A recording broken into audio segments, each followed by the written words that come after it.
soyez les bienvenus si vous nous rejoignez. Bienvenue à vous tous pour plonger d'une façon étonnante dans le grand bain de la chanson française, bien sûr, internationale aussi, avec une vente aux enchères inédite qui sera organisée demain, salle Drouot à Paris. Avec les grandes stars qui sont représentées par l'intermédiaire d'un certain nombre d'objets, parfois très atypiques, de Johnny Hallyday à Céline Dion, en passant par Claude François, Barbara, Sylvie Vartan, Queen, les Beatles ou les Stones. Et nous sommes ce matin avec l'un des experts de cette vente, spécialiste de la chanson française. Fabien Lecoeuvre a expertisé, authentifié ces objets étonnants, à acheter de la robe de mariage d'Adeline Blondiot, mariage avec Johnny, à une photo rare de Françoise Hardy, en passant par un mégot usagé de gitane, mais très prisé, on vous dira à qui il a appartenu. On vous en parle, vous réagissez si vous êtes adepte des ventes aux enchères et évidemment fan de ces personnalités que j'ai citées, Julie. Gainsbourg, Ouais, aussi. Gainsbourg le mégot, Gainsbourg, Ouais. non. Johnny. Ah oui. Oui, Johnny, décidément au cœur de l'actualité. On attend vos questions au 3921, questions, témoignages, ce que vous voulez. Et sinon, par écrit avec le hashtag Europe 1. Jusqu'à 11h. 9h, 11h, on fait le tour de la question avec Wendy Bouchard sur Europe 1. Pour moi la vie va commencer et je peux voir descendre la nuit sans avoir peur d'être surpris, tandis qu'au loin comme un troupeau passent les ombres des chevaux. C'est une partie de notre histoire, de notre mémoire qui s'expose à Drouot aujourd'hui. Bonjour Fabien Lecoeuvre. Bonjour Wendy. Merci d'être avec nous. Fabien, spécialiste de la chanson française internationale et l'un des experts de cette vente, c'est-à-dire que tous ces objets sont passés entre vos mains, que Oui. vous avez dû les authentifier justement Oui, pour... Depuis 10 ans que je suis expert pour les tribunaux et pour les ventes aux enchères, souvent. Oui. Je crois que tous les costumes de scène des chanteurs me sont passés dans les mains des années 40 à aujourd'hui. Eh bien, et pourtant vous n'avez jamais travaillé dans le textile, mais vous pouvez dire aujourd'hui... Un peu ça, oui. On peut l'affirmer, ouais. Vous pouvez dire aujourd'hui que, par exemple, cette casquette, ce béret d'infanterie de marine a bien été porté par Johnny Oui. en 1964, par exemple. Absolument, quand il a fait son service militaire en Allemagne. Et il avait offert d'ailleurs toutes ces tenues militaires et ses pucelles et ses bérets à son copain de toujours, Longcris, bien sûr, qui Oui. était le papa d'Adeline Blondiot. Oui. Et donc, voilà. Et puis aujourd'hui, la famille Blondiot, en partie, parce que ce n'est pas la seule source, en tout cas aujourd'hui, de cette vente, vend tous ses souvenirs. Cette famille décide de se séparer de la totalité. Alors ça va de la robe de mariage de signée Nina Ricci d'Adeline, en passant par les souvenirs personnels, des lettres, des manuscrits de chansons, comme Je suis né dans la rue en 1969, Gabriel en 76, ou Génération perdue, c'est-à-dire tous ces grands manuscrits, ces grandes chansons que Longcris avait composées pour, on va dire, pour son copain Johnny Hallyday. Alors, provenance, par exemple, Longcris, Adeline Blondiot, il y a quand même une trentaine de collections qui sont représentées ici, hein, des Ouais. amateurs, des fans, Alors, des fans, membres ex de la famille. c'est très curieux d'ailleurs, parce que par exemple, on a le blouson de la célèbre photo de Jean-Marie Perrier avec toutes les idoles, cette grande photo qui a été réalisée un 12 avril 1966. Salut les copains, là, la Salut grande. les copains, Johnny sur absolument Julie. l'échelle. Ouais. Absolument. Oui. Et vous savez que ce jour-là, Johnny Hallyday portait ce 12 avril 66 un blouson en cuir blanc. Il t'a coûté une fortune, celui-là. Et en fait, Johnny, à l'issue de la séance de photo, pour l'anecdote, parce Oui. que le propre d'un expert, c'est refaire la traçabilité de l'objet pour le certifier ou pas. Mais bien sûr. Et donc, et en fait, il l'avait offert à l'issue de la séance de photo. Il y a un pompier qui lui avait dit, qui était là au studio à la rue des Acacias, il avait dit: ah, ton blouson de Johnny, il est super. Johnny a enlevé son blouson, il l'a offert au pompier. Ce pompier aujourd'hui malheureusement est décédé, il a été revendu, etc. Et maintenant il se retrouve dans cette vente. Vous voyez, c'est fantastique, c'est-à-dire que le cheminement d'un objet finalement qui fait le bonheur des collectionneurs. Et puis ça reste quelque part un morceau d'ADN. Alors, par exemple, cette de Johnny. tenue de scène utilisée pour cette grande photo de Jean-Marie Perrier, Salut les copains, on voit Johnny qui est le seul sur cette échelle, voilà, qui domine déjà l'aéropage d'artistes. Estimation entre 3500 et 4500 euros, c'est le catalogue qui nous indique Oui. tout ça. Ça veut dire que c'est le prix de départ des enchères, bien C'est sûr. Alors, c'est le prix de départ, mais en même temps, ça peut être le prix de finalité D'accord. à l'issue de la vente. C'est le prix estimé par vous, en tout cas. Oui, pour absolument, pour un tout à blouson qui a fait. eu ce parcours-là. Tout à fait, parce que ce qu'il faut savoir, c'est pas la première vente que j'expertise. Bien Il y a sûr. eu une vente il y a 2 ans déjà, sur Johnny Hallyday, puisque une de ses habilleuses avait malheureusement disparu, et son mari a décidé de vendre la collection de son épouse, donc tout simplement. Et parmi ces collections, il y avait des costumes de scène, des disques d'or, des boots, que Johnny avait offert justement à son habilleuse à l'époque. Et vous savez, les prix sont toujours annexés, indiqués sur les précédentes ventes, souvent. Oui. C'est la demande qui crée finalement le prix de l'offre. Et puis il n'y a pas 10 000 artistes qui sont comme ça des objets de collection. Johnny en est un, évidemment. Alors il y a 10 artistes en France qui sont absolument collectionnés, qui ne sont pas forcément les plus gros noms dans la chanson. Alors ça va de Dalida, Claude François, Paul Naref, Gainsbourg, Johnny Hallyday, Téléphone, Indochine, Mylène Farmer, bien sûr, dans les nouvelles générations. D'accord. Je vous dis, Brassens, ils sont une dizaine et qui sont vraiment collectionnés par beaucoup de gens. Le record, bien sûr, absolu, c'est Johnny Hallyday, qui rassemble à peu près entre 150 et 200 000 personnes qui collectionnent absolument tout sur Johnny Hallyday. Alors évidemment, ils sont au courant de cette grande vente aux enchères, salle 14 et 15 à Drouot à Paris. Et je dis à ceux qui auraient juste envie de passer voir, parce que ce sont des enchères publiques, donc aujourd'hui ces objets sont exposés. Ils peuvent y aller à Drouot. Absolument, de 11h je crois jusqu'à 18h aujourd'hui. D'accord, c'est gratuit. C'est gratuit, c'est le plus beau musée qu'il y a en ce moment sur la chanson française à Paris. Vrai, ça va durer 24 heures, un peu plus de 24 heures. Et après, tous ces objets seront mis en vente donc demain entre 14 et 18h avec l'étude Couteau-Bégari à Paris, et puis sous ma bienveillance en tout cas en tant qu'expert. Alors on va rêver avec vous parce qu'on est aussi dans l'émotion avec ces objets vendus évidemment, proposés aux enchères. La pièce maîtresse de cette vente par exemple, vous pouvez nous en parler juste après la pause. Fabien Lecoeuvre avec les témoignages de fans évidemment, c'est une journée particulière, l'album posthume de Johnny, bien on l'écoute depuis minuit 1 exactement, on entendra Mon pays c'est l'amour, c'est une charge d'émotion encore un peu plus supplémentaire aujourd'hui. À tout de suite, Johnny, j'allais dire Julie. Non, je veux bien incarner Johnny. On fait le tour de la question avec la Banque Française Mutualiste. Banque Française Mutualiste, la banque de chaque agent du secteur public. J'allais me coucher. 9h, 11h, Wendy Bouchard sur Europe 1.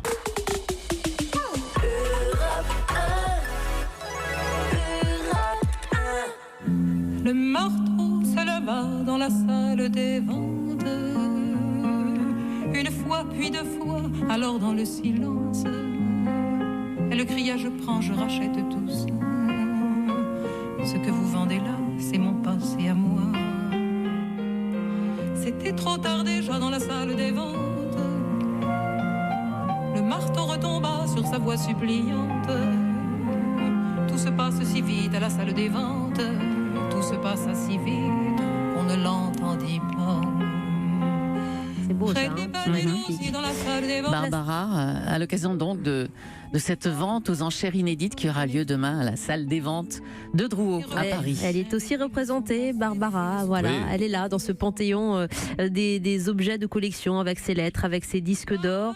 C'est un bout de notre patrimoine, un bout de notre mémoire aussi que vous offrez ici, d'abord exposé à tout public et puis ensuite pour cette vente, Johnny Hallyday, Claude François, Piaf, Gainsbourg, Sylvie Vartan, Fabien Lecoeuvre, ils sont représentés. Vous êtes expert de cette vente, vous l'avez co-organisée. Vous nous avez répondu à la question qui vend, donc on a compris qu'il y avait une part de collection personnelle. Justement, si on reprend la collection en provenance d'Adeline Blondiot, moi il y a quand même quelque chose, pardon de m'engager pour une fois, mais qui me choque un peu, c'est-à-dire qu'elle vend sa robe de mariage avec Johnny, on est en 1990, c'est une robe Nina Ricci, très belle, haute couture, dessinée par Gérard Pipard. Là on est vraiment dans le domaine de l'intime. Oui, et en même temps, nous-mêmes on a été surpris et on peut la comprendre. D'ailleurs, je lui ai demandé d'écrire l'avant-propos du catalogue de cette vente, qui a été repris évidemment partout en presse. Et elle explique pourquoi. Elle explique avec beaucoup de justesse. D'abord, c'est sa vie privée, qu'il n'était pas si privé que ça, parce qu'il faut raconter quand même l'histoire, et pour ceux qui l'ont vécu, il y a eu quand même, elle s'est mariée 2 fois avec Johnny Hallyday, et 2 fois divorcée. Donc ça a été une histoire d'amour. Elle s'était remariée. Elle s'était remariée ensemble, bien sûr. Donc ça a été comme une histoire très compliquée, une belle histoire d'amour. Johnny était fou d'amour pour elle, évidemment. Et puis, je pense qu'elle s'est sentie après blessée. La fin, on la connaît. Il y a eu des soucis quand Johnny a sorti son dernier livre chez Plomb. Il n'était pas très tendre et très gentil avec Adeline. Elle l'a pris très mal, enfin, etc. Donc là, c'est quoi? C'est une affaire parce qu'il dépasse la mémoire et l'émotion. C'est une affaire de gros sous ou pas cette robe? Non, c'est pas une question. C'est pas une question d'argent. C'est une question de sentiment. Je pense. C'est vraiment une question sentimentale. Elle a plus envie de cette part d'histoire dans sa vie. Je pense qu'elle veut tourner une page importante dans sa vie, puisque son nom était extrêmement lié à celui de Johnny Hallyday. Elle veut plus parler de tout ça, et son papa d'ailleurs a la même démarche aujourd'hui, et je trouve ça c'est très respectable. On peut penser qu'un être humain veut tourner tourner un jour une page dans sa vie. Le papa Long Chris qui vend par exemple un certain nombre de blousons ayant appartenu à Johnny, que Johnny probablement lui avait offert. Donc, alors, vous savez, les artistes, par définition, sont des gens généreux. Et qu'on soit Céline Dion, ou Johnny Hallyday ou Claude François, souvent à l'époque, les artistes donnaient leurs vêtements une fois qu'ils avaient été portés, ils ont fait les photos avec, ils ont fait une saison, le lancement d'un disque, une tournée, et ils offraient à l'entourage souvent, que ce soit une montre, un disque d'or. Justement, est-ce qu'ils auraient aimé que ça soit revendu après aux enchères? Alors non, parce que gratuit, je pense qu'à l'époque, on ne réfléchissait pas jusque-là. On ne pensait pas que toutes ces choses allaient prendre cette importance. C'est ça qu'il faut se remettre dans le contexte d'une époque des années 60-70. On ne pensait pas que l'époque allait devenir culte, comme les années 30 en France sont devenues cultes après, comme les années 60-70. On ne pensait pas que ces artistes allaient traverser le temps à ce point. Et la collection va dans le détail. Par exemple, il y a, écoutez bien, le faire-part de décès de Claude François annonçant la cérémonie religieuse d'enterrement du 15 mars 1978, estimation entre 150 et 200 €. Ça va être vendu. Oui. Un collectionneur de Claude François va vouloir acheter ce faire-part, c'est particulier. Peu de gens ont pu rentrer à l'époque dans cette église du 16e arrondissement et que les faire-part font partie de la collection, en tout cas de Claude François, d'avoir son faire-part pour avoir été invité à la cérémonie religieuse. Et alors c'est estimé entre 80 et 150, je pense que ça partira à 350 €. Et comment vous pouvez estimer par exemple le prix d'un faire-part comme ça? Ça c'est un travail d'authentification très bien, mais parce que j'en ai déjà certifié d'autres. Je dis, ça fait 10 ans, je fais à peu près entre 3 et 4 ventes par an, que ce soit sur Paris, à Cannes ou en Angleterre. Et c'est très prisé dans tous les pays d'Europe maintenant. En Allemagne, en Italie, en Espagne. Alors même si on sort de l'Europe, le Canada, à New York, il y a eu la guitare de Lennon qui s'est vendue il n'y a pas très longtemps. Il y a eu un blouson de Paul McCartney. Il y a eu un pantalon des Stones d'une tournée en 73, à l'époque aux États-Unis. Enfin, c'est-à-dire que il y a des choses comme ça qui se vendent. Et puis les gens, c'est un morceau d'ADN du chanteur. Quand vous avez tous les disques, toutes les photos, vous voulez un truc en plus. Par exemple, c'est évident. Le truc en plus pour un collectionneur fou et fan de Claude François, ce sont ces baskets. Alors c'est quelque chose que vous avez là aussi authentifié. Une paire de baskets 1977, chaussures Adidas en l'état, avec une balle de tennis auquel vous joignez la photographie originale sur laquelle on voit le chanteur jouer au tennis avec cette même paire de baskets. Et ça avait été, d'ailleurs, ce match de tennis s'était organisé, et Julie s'en souvient, à l'occasion des Olympiades qu'Europe 1 organisait à l'époque, à Marrakech, qui avait été entre le 2 et le 5 mai 1977 pour Europe 1. Tous les artistes concouraient alors au football, au tennis. Il y avait de la compétition. Il y avait de la compétition et Europe 1 est très lié justement à cette histoire de basket de Claude François puisque c'est ce jour-là, à cette occasion que Claude portait ses baskets. C'est génial. Et là aussi, vous délivrerez un certificat d'authenticité à l'acquéreur, estimé pour l'instant cette paire de baskets entre 800 et 1200 €. Mais là, pour le coup, ça a une valeur très forte. C'est le type d'objet qui peut faire grimper les enchères ou pas? Non, ça va finir, je pense, alors avec les frais, quand on achète au marteau, mettons à 1200, il faut rajouter 27,8% de taxes. Sur le prix. Donc il faudra un petit 30%. Donc quand vous achetez 1200, faites le calcul, vous arrivez finalement encore à 1400, 1500, 1600 Comment €. elles sont arrivées là, ces baskets? Alors une habilleuse, parce que Claude François était accompagné de son habilleuse à l'époque, à Marrakech, avec Europe 1, et l'habilleuse avait gardé les baskets. Claude François ne portait jamais de baskets dans la vie. Il avait toujours ses célèbres boots en cuir, il avait des chaussures toutes les couleurs, mais pas les baskets. Donc il les a données à son habilleuse, qui finalement les a conservées dans un placard, les avait complètement oubliées, les a ressorties il y a 6 mois. Et ben voilà. Mais comme quoi, il y a des objets marquants. On garde tout ça pour juste après la petite pause. Voilà, en tout cas, cette paire de baskets, par exemple, ce sera l'un des lots exposés et vendus dès demain à l'hôtel Drouot, salle 14 et 15 à Paris. Grande vente autour de la chanson française et internationale qu'organise et qu'a expertisé Fabien Lecoeuvre, notre invité jusqu'à 11h sur Europe 1. A tout de suite avec Julie. 9h-11h, Wendy Bouchard sur Europe 1. C'est la main, c'est très années 60 ça. Mais c'est incroyable. Complètement, c'est du rockabilly. 60, rockabilly, extrait donc de l'album posthume de Johnny. C'est impressionnant, c'est le Johnny quasiment adolescent, on a envie de twister, on a envie de swinger avec lui, quelle énergie. Le disque aurait pu sortir chez Vogue, absolument, tout à fait. Ses premières chansons sont très inspirées de ça d'ailleurs. Et puis sa voix, son énergie. Ah oui, c'est un grand artiste, c'est la plus belle voix, Johnny, du siècle. La plus belle voix du siècle, on comprend l'émotion des fans, on a entendu beaucoup ce matin qui qui pour la première fois ne pourront pas voir ces chansons justement sur la scène. Alors ils replongeront aussi dans leurs souvenirs, ils pourront replonger aussi à certains égards dans le catalogue de cette exposition avec justement ces années 60 représentées. On voit ce costume de scène, Dieu qu'il a changé, Johnny. Le lot numéro 124, c'est une tenue de scène pour l'Olympia 1961, costume iconique. C'est sa première, c'était Févret qui faisait ces costumes, qui habillait pratiquement toutes les idoles à l'époque. Enfin, les idoles, celles avant 1960, c'était Georges Guettari, c'était les Compagnons de la chanson, c'était Luis Mariano. Et Johnny avait fait faire son costume justement chez Févret, qui habillait toutes les stars de l'époque. Et ce costume est mythique, puisque sur toutes les photos signées de Sam Levin, vous avez Johnny dans cette veste paillette bleue et ce pantalon noir gancé d'argent.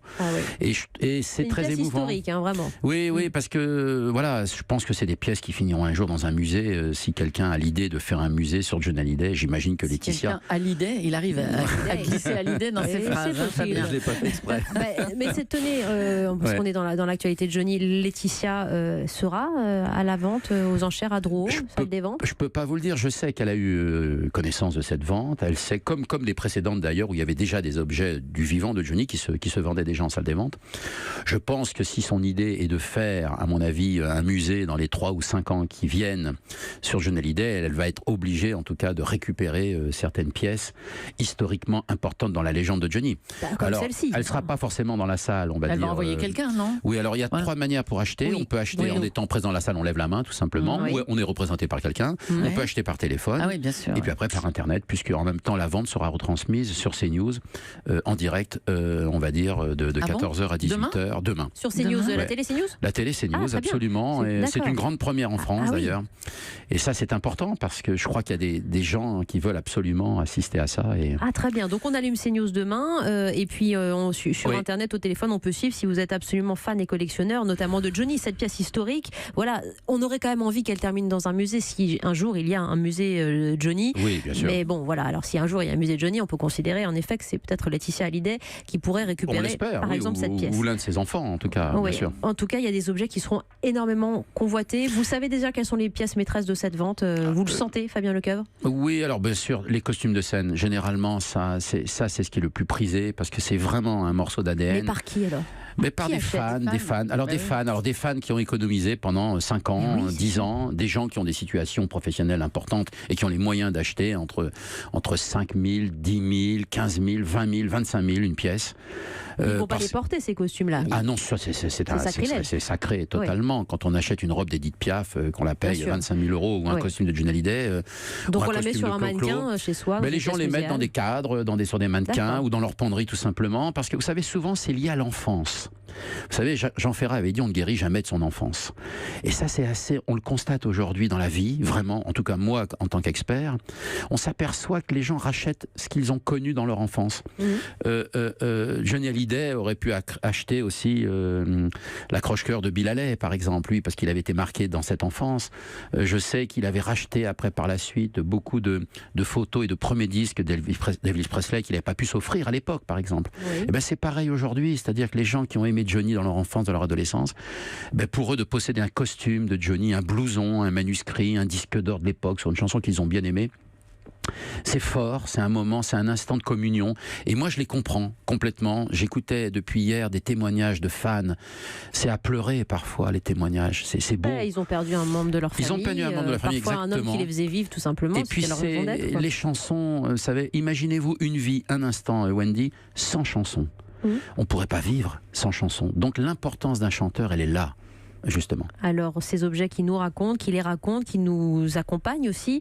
Il y a Gainsbourg, par exemple, qui est représenté avec cette broche de scène. Vous vous souvenez peut-être, c'était le Zénith en 88. Il porte sa chemise en jean, évidemment. Puis cette broche, alors étonnante, parce que c'est plutôt une broche assez féminine d'ailleurs, qu'il avait achetée au marché aux puces de Saint-Ouen. Absolument. J'ai refait toute la traçabilité de l'objet, évidemment, parce que c'est là mon travail, en fait. On se trace les pierres noires. Oui, il avait acheté ça aux puces puce, et puis finalement il l'avait porté, on va dire pendant 3 ou 4 mois, et puis à un moment donné, à l'issue d'un concert, il l'a offert tout simplement à un de ses collaborateurs. Il a dit j'en ai marre, garde-la. Le collaborateur l'a trouvée très belle, et il l'a offert. Mais comme tous ces artistes qui sont des gens généreux, encore une fois de plus.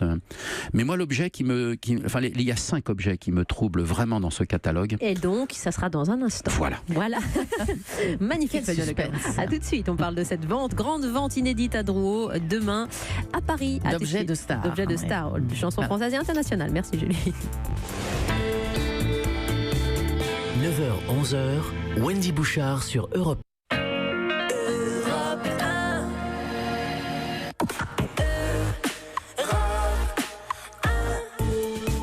L'Hôtel Drouot à Paris organise demain une vente aux enchères tout à fait spéciale. Des objets de stars, il y a des costumes et des tenues de scène, il y a des disques d'or, des objets personnels ou insolites, des manuscrits, il y a des tas de choses proposées à la vente. Près de 300 lots, nous dit Fabien Lecoeuvre, notre invité Wendy Bouchard. Absolument, spécialiste de la chanson française et expert de la vente. Vous nous éclairez, Fabien Lecoeuvre. Alors, juste avant la pause, vous nous disiez qu'il y avait pour vous 5 pièces maîtresses dans cette vente. Alors, on vous écoute. Oui, alors il y a 5 pièces. J'ai été très troublé quand j'ai expertisé en tout cas ces objets. C'est l'empreinte des visages de personnalités de l'époque. Alors il y a Johnny Hallyday, il y a Sylvie Vartan, il y a André Bourvil, il y a Charles Aznavour et Françoise Hardy entre autres. Oui. Je vais vous montrer ça si vous regardez le live sur Europe 1.fr. C'est un très grand artiste qui a fait ça.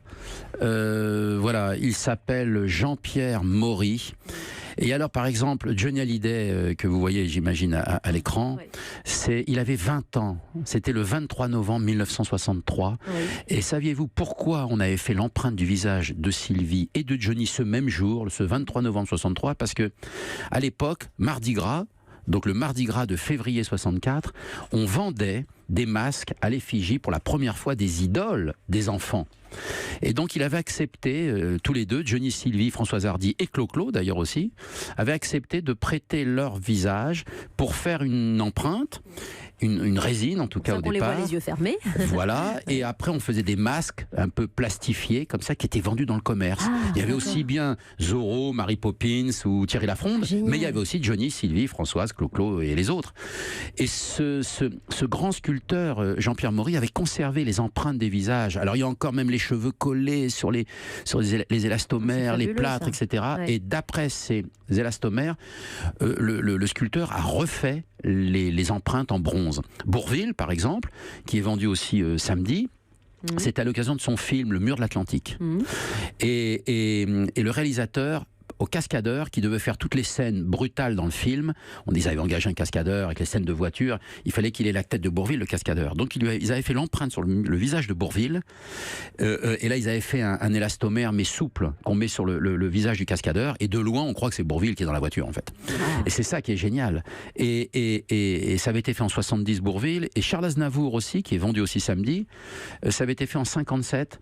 Au port du Salut d'ailleurs, où il était venu un soir prendre un verre et le joke c'était de faire l'empreinte des célébrités comme ça et de remplir. Alors j'ai repris le cahier parce que ce grand sculpteur Jean-Pierre Maury avait noté dans un annuaire personnel comme ça les dates précises et il faisait signer à côté les visages. Hardy aussi. Françoise Hardy. Mais c'est vraiment magnifique parce que ce sont des empreintes, donc c'est très, très émouvant. Il ferme les yeux. Ouais, c'est plus qu'une sculpture, l'empreinte, c'est vraiment l'empreinte du visage. Dans le moment, voilà, c'est un instant. Figé, et quand on regarde de très très près, le bronze reproduit mais l'exactitude du visage, le moindre des détails. Alors bon, ils ont tous 20 ans évidemment sur les empreintes, donc ils n'ont pas de rides évidemment, ils sont beaux comme des dieux.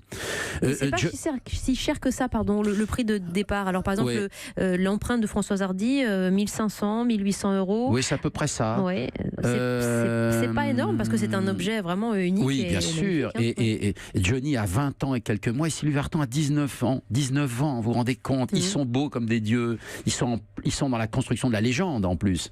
Et c'est très émouvant, très très émouvant. Voilà. Par exemple, quelques pièces maîtresses. Pardon, je fais un blocage sur la robe de mariée d'Adeline Blondiot, 1990. Je me demande qui va acheter cet objet si intime. Mais c'est une bonne question parce que généralement, c'est vrai que c'est un objet extrêmement personnel, une robe de mariée. Alors vous pouvez avoir des fans qui l'achètent véritablement. Généralement, des pièces maîtresses tellement personnelles, ce sont des grandes marques qui rachètent. C'est-à-dire là, en l'occurrence, ça peut être Nina Ricci, la maison Nina Ricci, qui rachète sa qui robe. rachète. Comme Cartier, il y a une dizaine d'années, avait racheté la montre de Claude François, comme Christian Lacroix peut racheter des D'accord, robes pour qui ont leur collection appartenu à des muséale, quoi. célébrités. Moi, j'ai vu aux États-Unis des robes d'Ava Gardner qui ont été vendues des prix des fortunes, par exemple, qui ont été rachetées par les couturiers, enfin les maisons mères, en tout cas, qui avaient créé déjà dans les ateliers cette robe. Mais il faut qu'ils soient au courant. Là, vous dites Nina Ricci peut racheter, mais ils auront quelqu'un au téléphone demain pour eux. Ils ont des Où services se de sait, presse comment ils le extrêmement savent, puissants. Les grandes maisons de couture ont des services de presse, que ce soit les maisons Dior, Cartier, LVMH, enfin peu importe, toutes les grandes marques, on va dire françaises. Les grands couturiers sont très, très au courant. Ils ont des grands services de presse souvent, très efficaces. Et généralement, ils savent que c'est eux justement qui ont fait la robe, entre autres d'Adeline Blondiot, pour le mariage dans les années 90 de Johnny. Autre pièce maîtresse pour Johnny, alors je ne sais pas si c'est une pièce maîtresse, mais moi j'aime beaucoup, j'essaye de retrouver la page, j'aime beaucoup ce paquet de gitanes. Ah oui, c'est très, c'est un vous donner document, le détail. bien sûr. Alors c'est le lot 193, paquet de gitanes Caporal, terminé par Johnny Hallyday le 28 mai 1996 à 15h30 et accompagné par son dernier mégot Consobé. Ensemble récupérés le même jour à 15h31 par un fan. Ouais. Et on voit 3 photographies de Johnny réalisées par ce même femme entre 15h28 et 15h30. Bon, alors, comment authentifier ça, franchement, c'est-à-dire que déjà, pour avoir autant de précision, c'est parce que la personne qui a récupéré ce paquet de gitanes vide signé par Johnny Hallyday et ce mégot, évidemment, avait tout noté précisément, ce qui m'a permis d'avoir cette source. Et puis je ne vois pas quelqu'un faire un faux. Parce que c'est pas des prix énormes, si vous voulez, quand quelqu'un, c'est vrai que c'est un morceau d'ADN de Johnny, puisqu'il a porté le filtre. Vous auriez pu le faire expertiser, ça vous voulez dire, pour vraiment l'authentifier. Oui, j'aurais pu demander à Laura et à David une prise de sang pour essayer d'avoir à la fois l'ADN, mais en même temps c'est un peu glauque quand même. Oui, mais ça a été fait dans certains cas. Quand on vend des mèches de cheveux, par exemple, de certains chanteurs, on se rapproche de l'ADN de ses descendants, généralement, pour authentifier, puisque dans les cheveux... Vous avez le droit de demander à la famille ce genre de choses? Si la famille peut nous donner une prise de sang qu'elle a déjà faite 3 semaines plus tôt, ou 3 ans plus tôt. Et puis on compare à ce moment-là les ADN, il y a des laboratoires, aujourd'hui c'est formidablement fait. On est dans une époque, on est en 2020, on a accès à tout ça aujourd'hui, c'est très facile. Alors on parle de Johnny Hallyday, mais Claude François est aussi représenté dans cette vente, c'est l'un des artistes les plus collectionnés en France. C'est le plus collectionné en tout cas, avec Clo-Clo, Gainsbourg, Polnareff. Merci, on se retrouve pour faire encore le tour de la question. Entre 150 et 200 000 personnes collectionnent par exemple du Johnny en France. Énorme demande qui fait monter les prix, mais voilà, Johnny n'est plus là. On va voir si les morts, pardon de dire ça comme ça, mais font plus grimper les prix que les vivants. Vous gardez votre réponse pour dans un instant. Fabien Lecoeuvre, à tout de suite et vive Johnny. 9h-11h, Wendy Bouchard sur Europe 1. Et nous retrouvons Wendy Bouchard et son invité Fabien Lecoeuvre, spécialiste de la chanson française, un des experts de la vente dont nous parlons, vente aux enchères qui aura lieu demain à Drouot, vente d'objets ayant appartenu à des stars de la chanson. De Johnny Hallyday à Françoise Hardy, de Serge Gainsbourg à Barbara, Céline Dion aussi représentée, ainsi que Claude François que nous entendions à l'instant. Fabien Lecoeuvre, vous en gérez aussi aujourd'hui la mémoire en accord avec ses fils et vous connaissez bien tout ce patrimoine et les collectionneurs absolument fous et amoureux de Claude François. Et magnifique dans ce costume 72, veste de costume en tergale rouge signée de la maison Camp de Lucas. Camp de Lucas, la Madeleine, absolument. Oui, certificat d'authenticité toujours délivré à l'acquéreur, 1500, 2000 euros. Alors prenons cet exemple de ce lot-là. Je suis Sylvie, je veux acheter cet objet ayant appartenu à Claude François. Les enchères démarrent à 1500, 2000 euros. On peut le faire physiquement, en ligne, par téléphone. Ça grimpe, ça peut grimper, par exemple, cette pièce. Alors là, il se trouve qu'on a la veste et pas le pantalon. Ah, bah oui. Et je vais vous dire pourquoi. C'est un costume rouge très célèbre de Claude François. Parce que, alors, d'abord, pour refaire la traçabilité de l'objet, c'est au départ Claude François, dans son journal Podium, offrait souvent à ses lecteurs la possibilité de gagner un costume de scène, lui en l'occurrence, puisqu'il était l'animateur principal de son journal Podium. Et donc souvent, il y en a un qui gagnait le pantalon et l'autre la veste. Alors c'est pour ça qu'on n'a que la veste, parce que l'origine, c'est une fille qui est décédée malheureusement aujourd'hui, et c'est son fils qui vend en tout cas cette veste pour être très précis, sans les nommer, qui avait récupéré ça de sa maman, et lui a gardé quelques photos dédicacées qu'elle avait eues du chanteur, et il sait ô combien aujourd'hui ces vestes et ces costumes sont prisés par le public, et donc il a décidé de la mettre en vente. Donc vous qui connaissez bien ces ventes et ces objets, ça peut grimper jusqu'à combien? Ça va grimper, comme ça. je pense qu'une veste va grimper, ça va faire entre 6 7 000 euros à peu près. 7 000 euros. 7 000 euros, alors ça c'est ce qu'on va débourser. Il faut, alors ça, 7 000 euros, mettons au marteau. Et après, il faut rajouter 27,8% de taxes. Bien sûr, l'État est toujours là, évidemment. Mais donc il y aura 6 000 euros ou 7 000 euros dans la poche du vendeur. Et l'État récupère 7 000 euros moins 15% pour le vendeur, puisque lui aussi est taxé de 15%. C'est le principe des ventes aux enchères. D'accord. Et puis, il y a encore 27,5. Donc, à peu près, quand le marteau tape, on va dire, 7 000 euros, vous payez pas tout à fait 10 000, mais presque. D'accord, oui, évidemment, ça change la donne. Il faut le savoir. Il faut le savoir quand on achète. Il ne faut pas avoir de mauvaises surprises. Enfin, en même temps, dans les salles des ventes, les gens sont très habitués. Vous savez, il y a un vrai public aujourd'hui. Un fan qui vend une veste. D'abord, comment il est au courant qu'il y a cette vente aux enchères ? Le fan qui habite à Thionville. Alors avec les réseaux sociaux aujourd'hui, il faut savoir que les fan clubs réseaux sociaux, puisqu'ils n'existent plus concrètement, sont virtuels maintenant, se copient, se recopient. Les catalogues sont en ligne depuis maintenant 2 mois. Très active. Très active, que ce soit Johnny, Gainsbourg ou même Téléphone. Ils sont très au fait de tout ça. Ils tapent le nom de l'artiste, ça sort immédiatement. Enfin, l'information circule à une vitesse aujourd'hui de l'éclair. Donc là, on parle de personnalités disparues. Claude François Gainsbourg, Johnny Hallyday a disparu il y a quelques mois maintenant. Est-ce que sa mort peut faire grimper les enchères ou vous n'y croyez pas vraiment, Fabien Leclerc ? Non, c'est souvent la demande qui fait monter les prix des enchères. Moi, j'ai eu l'occasion de vendre déjà, enfin en tout cas de certifier certains objets auprès de Couteau-Bégari, l'étude du commissaire-priseur. On s'est aperçu que plus il y a de demande, plus les prix montent. C'est la base du commerce en fait. Que l'artiste soit là ou plus là aujourd'hui, ça n'a pas forcément de rapport. Vraiment, sincèrement, on pourrait penser que, et non. Moi, je l'ai vérifié. On a vendu des objets sur Johnny qui ne se sont même pas vendus il y a 3 ans, et peut-être que dans cette vente il y a des objets qui ne se vendront pas. Ça existe aussi. Et alors, dans l'occurrence, il rentre à la maison avec ceux qui les vendent. Alors on les restitue bien sûr aux gens qui les ont mis en vente. Il y a plusieurs sources, il y a une 60aine de sources différentes à peu près. D'accord. Donc c'est pas forcément la mort qui fait monter, contrairement à ce qu'on pourrait imaginer ou penser. C'est pas là le rare, c'est la demande. Il y a des artistes qui ne sont plus là, qui ne font plus partie de ce monde. Par exemple, j'ai vu Luis Mariano, un costume de Marco Polo dont j'avais expertisé en tout cas le vêtement. Il s'est pas vendu. Parce qu'il n'y a plus de collectionneurs de Mariano. Ça n'existe plus aujourd'hui. Par exemple, il y a des pièces qui sont aussi peut-être moins attractives, comme les disques, on va en parler, parce que vous en vendez beaucoup. Il y a quand même de belles pièces de collection, des disques d'or. Tous les Français en ont des disques, en tout cas des chanteurs. Oui, eh bien, ils sont aussi au cœur de cette vente. Costumes de scène, objets personnels ou insolites, manuscrits, images aussi des plus grands artistes de la scène musicale française et internationale. C'est à Drouot, salle 14 et 15, demain, vente inédite. Fabien Lecoeuvre qui l'expertise est notre invité jusqu'à 11h encore, Gélie. 9h-11h, Wendy Bouchard sur Europe 1. L'Amérique de William, Julie. Voilà, c'était extrait de l'album posthume de Johnny Hallyday. L'Amérique de William. Bon, on n'oubliera pas Gabriel, que je t'aime, etc. C'est l'occasion de réécouter tout le répertoire magnifique de Johnny. Europe 1. Allez, retour à cette vente aux enchères dont on parle ce matin.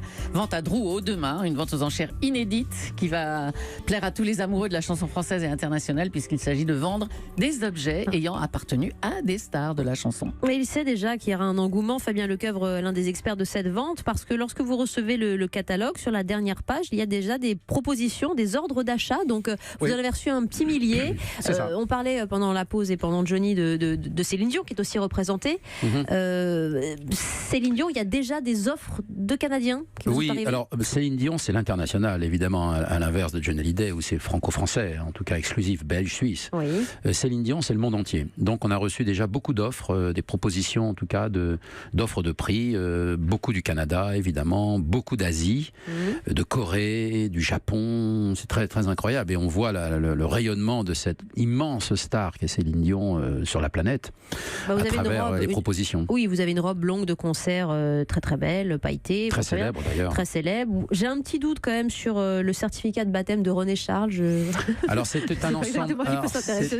C'est tout un ensemble de documents que des fans. Alors il y a tout un lot, aussi bien les mariages, les certificats, aussi bien les invitations de grandes soirées. Ce sont des convives des invités qui vendent ça en fait. Oui, ce sont des proches de l'artiste qui ne travaillent plus avec l'artiste depuis quelque temps, depuis la disparition de son mari René Angelil, et puis qui simplement décident de vider les placards. Ils en ont marre d'être encombrés de tout ça, et ils se mettent à vendre. Ne jetez plus rien, vos vieilles robes.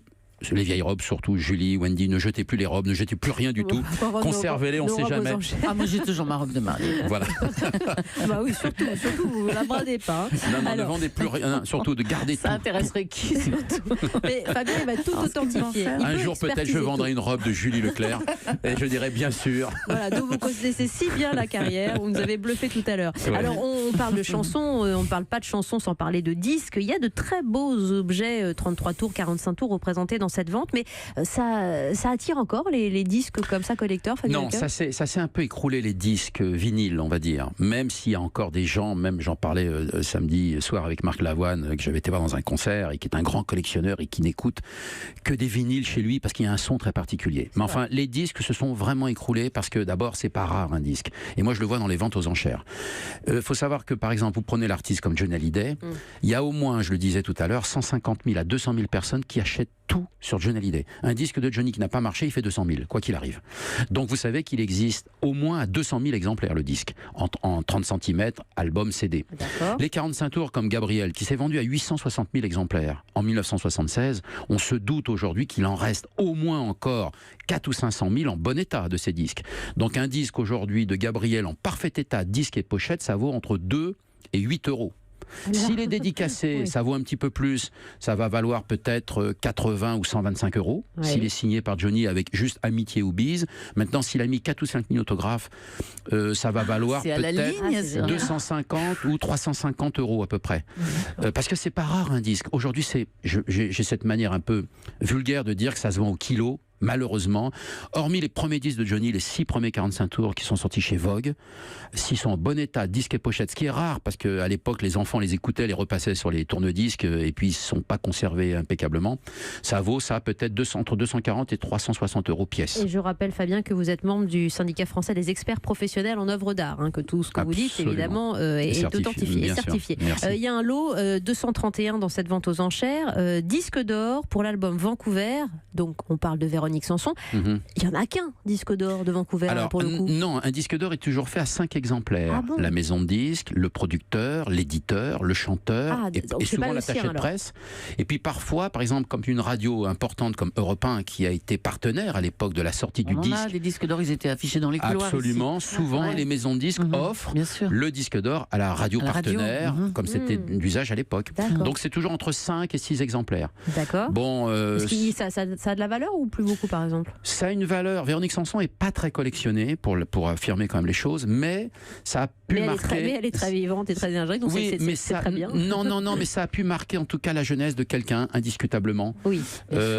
Et que quelqu'un veut mettre ça dans son salon ou dans son bureau, parce que ça représente une époque, un temps. Et moi, j'ai beaucoup de considération, en tout cas, pour tous ces gens qui sont des collectionneurs et qui, à travers un objet, revivent une époque. C'est ça la force, finalement, de ces objets. Et par exemple, si vous êtes fan de Véronique Sanson, disque d'or pour l'album Vancouver, estimation entre 600 et 800 euros. Donc, vous dites que ça partira à combien? Ça peut partir à 600. Ça peut partir à 600? Oui, ça peut partir à 600, ce qui est très accessible en tout cas, mais c'est le propre de ces ventes. Vous avez des lots à 50 euros et des lots à 15 000 euros, évidemment. Mais c'est une vente inédite tout de même, la chanson française et internationale représentée à Drouot. Vous pouvez aller visiter juste pour le plaisir. C'est aussi un petit musée aujourd'hui jusqu'à 18h, demain matin, avant la vente aux enchères. Donc vous êtes l'un des experts, Fabien Lecoeuvre. Merci, c'était passionnant, on aurait bien pris. Merci, c'est un vrai bonheur en tout cas de raconter tout ça avec vous. Merci Fabien Lecoeuvre. Bonne vente, voilà, on se retrouve, chère Julie, lundi. Je vous souhaite un très beau week-end à l'écoute d'Europe 1. C'était un plaisir. Merci à Olivia Missen-Macher, à Charlotte Arrigoni, Sarah Cruz, Jean-François Bussière qui nous accompagnent au quotidien pour vous livrer ces 2 heures d'actualité, de magazine. À lundi donc, 9h, chers amis. 9h, 11h avec Wendy Bouchard à lundi. Dans un instant, Anne Roumanoff.